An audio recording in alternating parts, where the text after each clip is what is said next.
Hi. അപ്പഴേ ഈ വർഷത്തെ തുറമാങ്ങേൻ്റെ പരിപാടി തുടങ്ങും കേട്ടോ.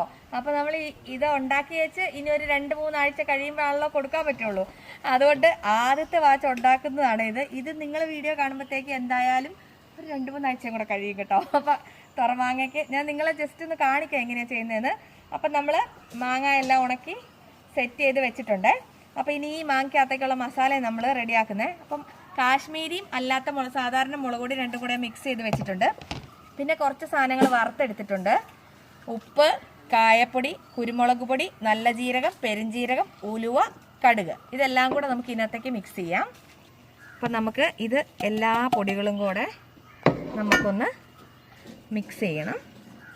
ഇത് കണ്ടോ, നമ്മൾ ഉണങ്ങി സെറ്റ് ചെയ്ത് വെച്ചിരിക്കുന്ന മാങ്ങയാണ് ഇത്. ഇനി നമുക്ക് ഇതൊന്ന് വിനാഗിരിക്കകത്തേക്ക് ഇങ്ങനെ ഒന്ന് മുക്കി കൊടുക്കാം. എന്തിനാണെന്ന് വെച്ചാൽ ഈ പൊടിയിൽ പിടിക്കാൻ വേണ്ടി കേട്ടോ. എന്നിട്ട് നമുക്ക് നമ്മുടെ പൊടിക്കകത്തേക്ക് മുക്കി ഇതിൻ്റെ ഉള്ളിലൊക്കെ പറ്റുന്ന രീതിയിൽ ഇത് നന്നായിട്ട് പരട്ടണം.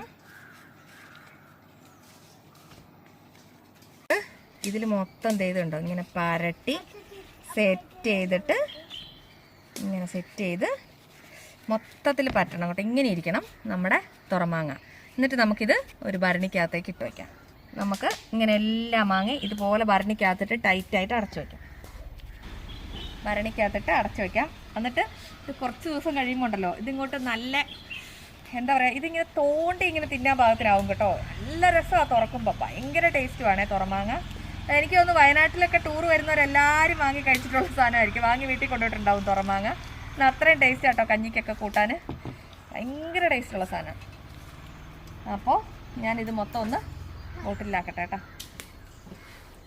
നമ്മുടെ ഫസ്റ്റ് ബാച്ച് റെഡിയാവുന്നേ ഉള്ളൂ. അപ്പോൾ വേണ്ടവർ വാട്സപ്പ് ചെയ്തോ കേട്ടോ. തുറമാങ്ങ കുറേ പേര് ചോദിച്ചായിരുന്നു ഓൾറെഡി. ഞാൻ അയക്കാം കേട്ടോ.